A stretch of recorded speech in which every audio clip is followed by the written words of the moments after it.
I think everybody got into the spirit of really trying to do this the right way. Director Ben Stiller says he wants to tell the story of the 2015 prison escape in Dannemora, New York, with as much realism as possible. He set out to make a limited series that details the complicated methods two prisoners used to break out, while exploring the equally complicated psychological impulses some people have when they either work in a prison or live behind bars. Stiller says he wouldn't have told this story without the help of corrections officers and local residents who lived through the escape at Dannemora. And he thanked those people with a special advanced screening from the series. I'm down there every night. I'm cutting the pipe. I'm doing the work, and all you do is sleep. Some people at the advanced screening of Escape at Dannemora in Plattsburgh, New York, say a funny director proved he could take frightening facts seriously, crafting a thrilling drama out of a recent local danger. It was terrible to live through, although I only live in Plattsburgh, not Dannemora, but I think Ben portrayed everything quite accurately from what I heard. The North Country looks great on the big screen, and the acting and the script and all the elements you would hope for in a really quality production were there. Director Ben Stiller wasn't there at first when reports of escaped murderers horrified upstate New York. I was in Italy. He wasn't really following the news when convicted killers Richard Matt and David Sweat escaped in 2015. I was shooting Zoolander 2 in Italy, so I didn't really hear about too much there, because it wasn't really in the news every day like it was here. Stiller's interest in Dannemora began when Hollywood writers Michael Token and Brett Johnson sent him a script for a limited series.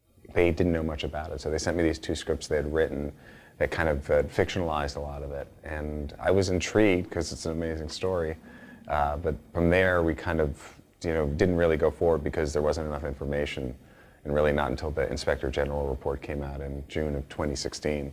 That's when I read that, I called up Brett and Michael and said, hey, if you guys still want to do this, here's our source material. The technical and psychological aspects behind the escape drew the director to the story. The more you learned about it, the more fascinating it was because of the details of how two inmates in 2015 would actually saw their way out of their cells. It just seemed like such a kind of anachronistic thing. Like, how could it happen in this day and age in a modern prison? So you want to be part of my dream? Yes. Say it. And then the relationship that they, the fact they were going in the back room with this, this woman who was, worked at the prison in the tailor shop where they were working on sewing machines. It just seemed kind of like, it seemed a little unreal. And that to me was what was interesting, was the fact that this isn't unreal, this is real. Did you have sex with these two inmates? No. Stiller's conversations with real prison employees and police officers involved in the manhunt helped the writers stay close to the truth. The movie is portrayed very accurate, and that's why Ben Stiller, Michael Tolkien, and Brett Johnson wanted to get all the facts before they did this series, and it's really, really very accurate. It'll portray real-life prison. I was able to spend time here, so I got a chance to, I think, get a little bit of the feeling of how people live here. I found if I would go up to somebody and say, hey, we're doing this project, I know that you work here, they might have a skeptical sort of attitude at first sometimes. You're like, what are you doing? Ben Stiller, are you gonna, make a comedy? And I would explain to them that we wanted to tell this story in a real way, and I found everybody really opened up, and I feel that helped the project so much. It's real. Ben is using real people, a lot of real people that were participated in it or worked in corrections or law enforcement. Major Charles Guess Yes. was a consultant on the project, and he was real impressed with you in terms of how accurately you wanted to tell the story. Why was that important to you? Honestly, it's just because I didn't know any other way to tell it. I didn't want to make anything up. I didn't know anything about what it's like to be in prison or to do a manhunt with the New York State Police. I just don't have that experience in my life. So I wanted to go to the people who actually experienced this and knew it, and try to do it in a way that when you watch this show, you go like, oh, this is the real life stuff is always more interesting, I think, than the stuff you make up. And these little details that we include, I hope, are the ones that people will watch the show and go, wait a minute, I don't know, did that really happen? And you could look it up and see that it actually did happen, because it's fascinating. Yeah, but better for you if they die. What does that mean? Wouldn't it be convenient to be the only person who lives to tell the story? Many of the people in this area are really familiar with the facts in this story as we read them in the news and saw them on television. Is there going to be a lot that surprises us as viewers? What I would hope is that when people are watching it who do know the facts, that they feel like, oh yeah, we got that right. You know, that's my hope. We had to change some things for telling the story. I mean, the first sort of pass of working on the scripts was all fact oriented. And then you get to the point where you go, okay, now I have to actually make it something that people want to watch. And you can't just tell the whole story in real time and have every single detail, because it'll be, you know, it won't be that interesting to watch. So it was trying to figure out how to tell the story and keep the reality. And I hope that people will sort of, you know, maybe they'll learn something they didn't know in terms of what actually was going on. Some areas I didn't know about the prison, which gave me anxiety. My husband works there, he's a sergeant, so now it gives me a better insight on his job now. We tried as best as we could to really fill it with as much reality as possible. Adding to the reality of the series, local experts serving as consultants, some playing themselves on camera, and local residents cast as extras. Ben Stiller should be very proud with getting in touch with as many people locally as possible to participate in the movie. I think the isolation of the prisoners, but also of some of the people that live up here. I mean, there's tough, long winters up here and very dark. And so that was captured incredibly well on the film. The story also captures details about the prisoner's alliance with Joyce Tilly Mitchell, the married prison worker whose affairs with the convicts led to her helping them break out. Joyce Mitchell, on a certain level, gave the prison a bad name because she was representative of, you know, what went wrong. And the people I talked to were really wanting us to be able to portray the fact that there's, you know, it's a few bad apples don't represent everybody who works there, and everybody has a lot of pride about what they do here. The prisoners and Mitchell were reviled by the local community.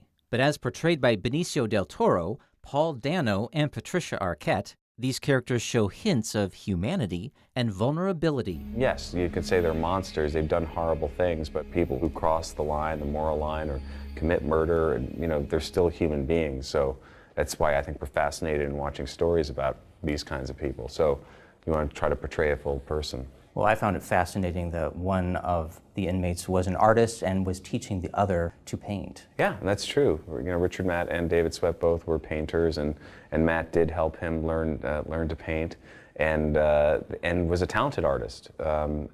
So, you know, he also happened to be a cold-blooded killer, and that's part of the dichotomy of these people, and what's, again, I think, interesting to watch. I want to dream. I want to dream. That's not what I said. Okay, fine. I want to be a part of your dream. It's a tough balance because you want to show them as real people, but you don't want to make them overly sympathetic for, you know, just to make them likable. So you'll watch them. I think the actors were really key in that. Stiller says he's glad the advanced screening in the North Country let many people who were key to his series be among the very first to see the premiere episode. I first came up here in June of 2016 and was able to keep coming up and you know, learning more about what happened, talking to more people, finally getting the cooperation of the people who worked at Clinton Correctional. That was, I think, the final piece of the puzzle for us, because then we really were able to portray what the systems were like inside the prison and what it's like to actually, you know, to be in there. If we didn't have access to the prison, if the town and of Dannemora hadn't welcomed us, we really couldn't have told the story the right way. So I'm really grateful for that. The normally comedic director sprinkled this drama with just a few laughs and calls this project much darker than his usual fare. He says he's not sure whether his next project will lighten up. I loved doing this, and I loved sort of, not having to go down the comedic route, but I also love comedy too. And I think, a lot of serious movies and dramas have humor in them. Most good ones do. So, I think every story has its own tone and sort of gets dictated by that and by what the story is. And I think, the next thing might be serious, might be funny, I don't know. But just directing, making something like this was so fulfilling because it was a pretty different experience for me. I'm really looking forward to the rest of the series, and I think he may have a nomination for this production. It was excellent. Okay. Okay. Escape at Dannemora airs Sundays on Showtime from now until December 30th. Showtime subscribers will also find the series online. For more compelling stories about entertainment and the arts, head to mountainlake.org/spotlight.